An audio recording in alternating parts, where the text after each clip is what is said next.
wood in it and then put the thing in it.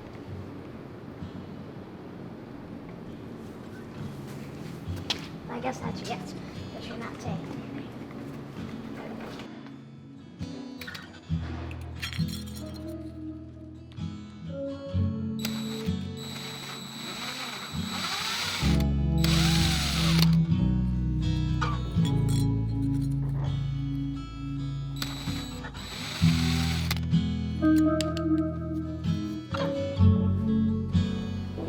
To mount the tag, we're using aluminum rivets from the local hardware store.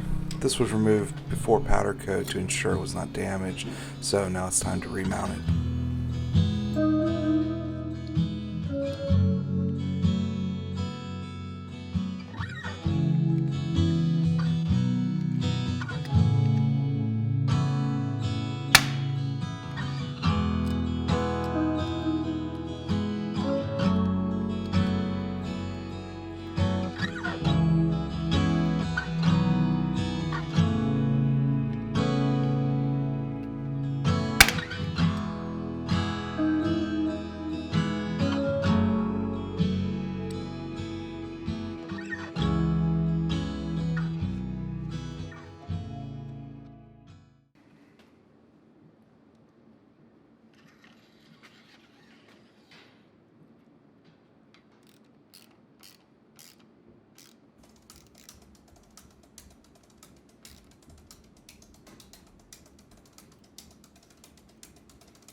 Slept all night on a big white ship. Seagulls were dancing all around. I woke up with a sunrise on the sea. Such a priceless gift to me. The salty breeze and the waves, the slow pace, the salty breeze and the waves. I've decided to go with the dual pull throttle assembly. This particular throttle assembly has a larger throttle tube, resulting in more throttle response. Here I'm just removing the bar ends so I can mount the grip all the way against the end of the bar. Personal preference, but I really like the look and feel of the Biltwell Grips. Just be sure when installing the grips that you're using the correct grip, as they're different diameters, the larger grip being for the throttle tube. I've found that applying a bit of compressed air at the end of the grip is the easiest way to install these. Back to where I'm from. Salty breeze in my lungs. Be sure not to squeeze the grip, just apply pressure at the end and let the air inflate the grip around the handlebar, creating a bit of an air gap, and it'll float right on.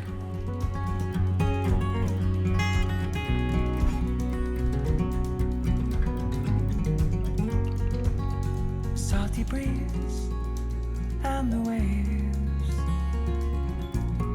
the slower pace, the salty breeze and the waves, no matter where I play.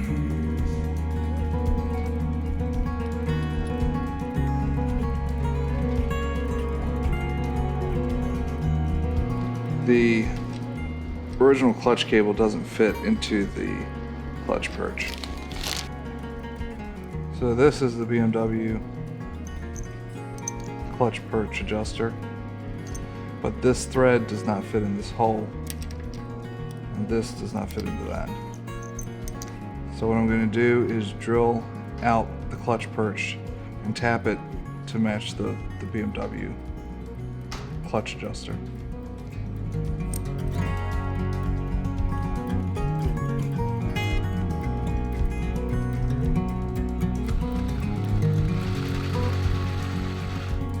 I want to live in an art town, like to see the boys sleeping at break of dawn. I want to live in an arbor town, surrounded by the sea, my artist free. The salty breeze and the waves, the slow pace, the salty breeze and the waves. I'm at the right place.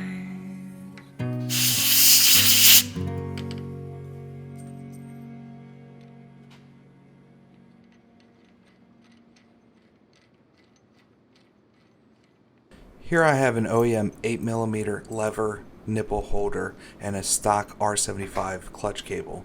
This will allow me to adapt the stock cable to my new aftermarket clutch lever assembly.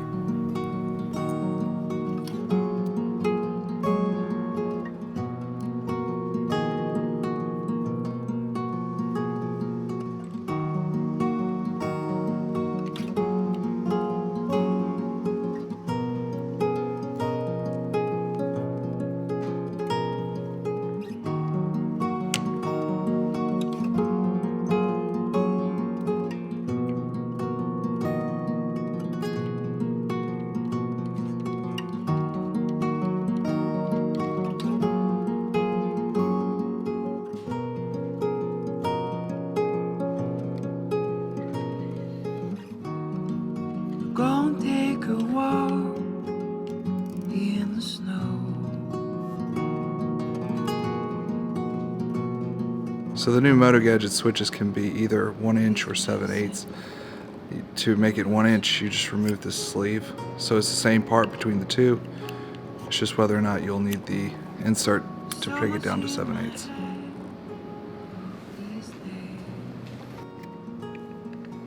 So the first thing you want to do is remove the screw on the bottom. In the winter sky, fly away. Then you can pull the switches out, and inside is a screw to tighten it. Once that's tight, Seem to understand. you put the cover back, put the switches back, and then retighten the screw. Right now we're just going to mount it, and then we'll drill the hole into the bar, run the wires, and then we can connect and put it all back. But for right now, I'm just going to mount the switches. Seem to understand.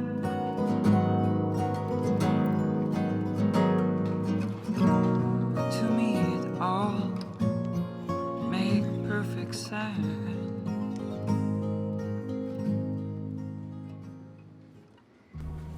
I'll be using the Motogadget View bar clamp to mount the Motogadget View Classic Mirror with the 150mm arm to the handlebar.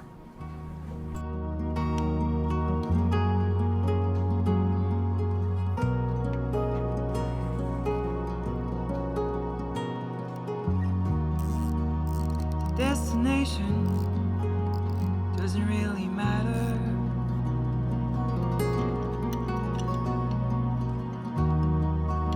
As much as the road to get there.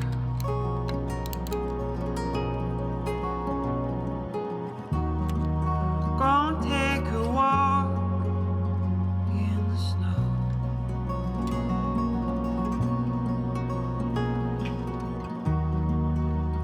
It's just like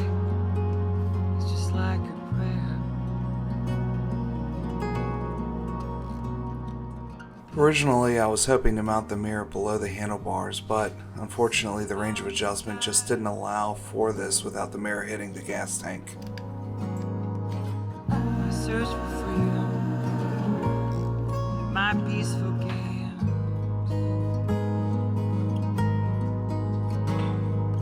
People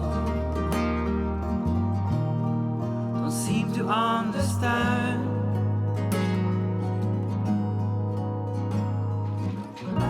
But to me it all make perfect sense.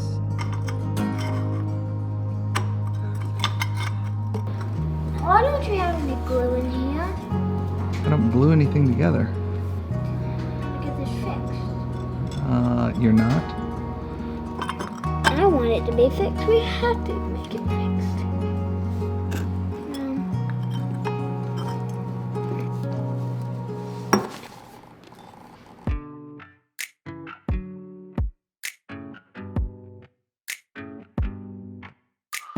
It's too late now to turn around and back again. I made my bed and now I lay my head in it.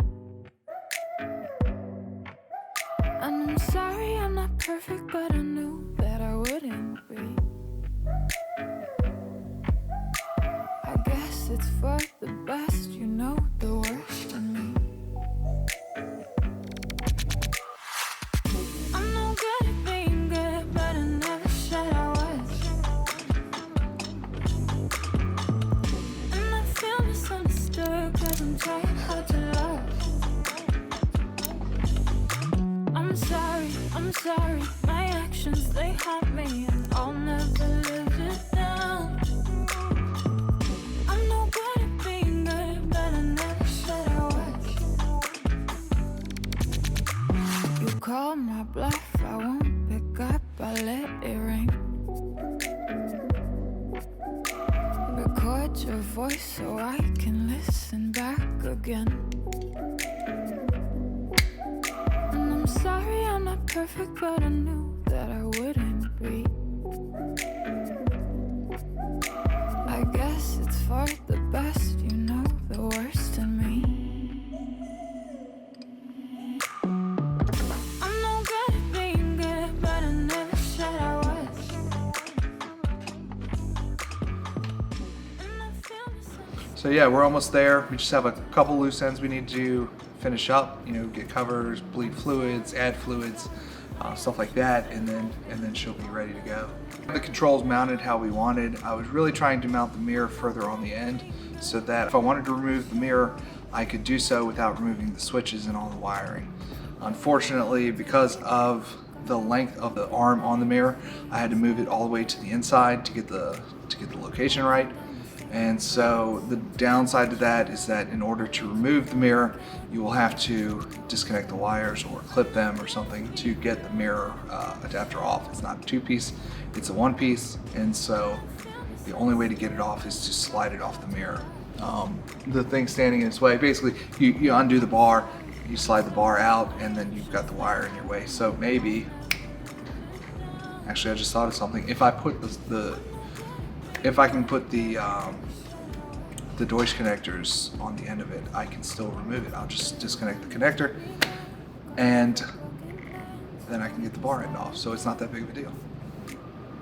But anyway, hopefully we get the intake cover delete this week, and then we can mount it and then kind of compare it or see how it looks with the intake filter boxes and the velocity stacks. You know, compare them side to side, and then I'll have a better idea of which one I like. You know, right now I'm looking at it next to a big empty cavity with a lot of detail in there, so it kind of throws off the visual. You know, it's not a clear line. It's more stuff there, so it kind of makes it hard to decide what you want. You know, the intake box, I liked it, or I do like it, but you know, it kind of comes to an abrupt stop, whereas the velocity stack kind of bells out, and I don't know, it looks a little more elegant, I think. But again, it's not as flashy as the intake box, and I kind of like that look. You know, if you walk past the bike with a velocity stack on it, you're like, oh, it's a velocity stack. You walk past the bike with the intake box on it, you're like, wow, what is that? You know, stop and take a look. So, you know, again, until I see it up against the intake delete cover, I'm still up in the air on which way I'm ultimately going to go. And actually, I might dissect the electrical videos down to, you know, we have the ignition and we have the stator and the diode board, and that might be a single video because that is pretty involved, and it would be nice to go through that in detail. So you know, it'll show a little more detail, make the video, and that way we're not eating away at some of the other stuff. And you know, we don't want a 4-hour video, so maybe break it down into 20-minute segments. So we'll probably do the charging system with the ignition and the diode board. Do that as one. Do the Motogadget wiring as a different video. And then the starting system on this bike is pretty basic because you do have the starter solenoid on the actual starter, so that kind of eliminates a level of headache that you would otherwise see on a, maybe, you know, like on a Honda. That's a whole different part of the electrical system. Because typically I do break it down to You know, when you think about the electrical system on the bike, you have your ignition, you know, your spark plugs, your coil pack.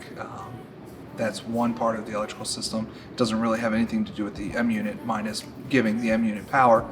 And then you have the charging system, which includes the stator and the regulator rectifier, but in this case it's the diode board plays into that.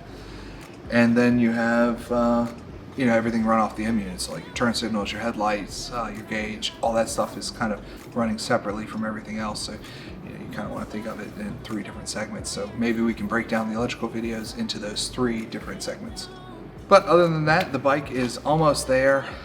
You know, 90% of it is details, so it's still going to be, you know, a little bit before I completely have it finished, but it's that much closer. Anyway, the links to the products used today are listed in the links below, and don't forget to like and subscribe. I'm no good at being good, but I never said I was. Do you wanna take me back? All of our broken plans so we can start again.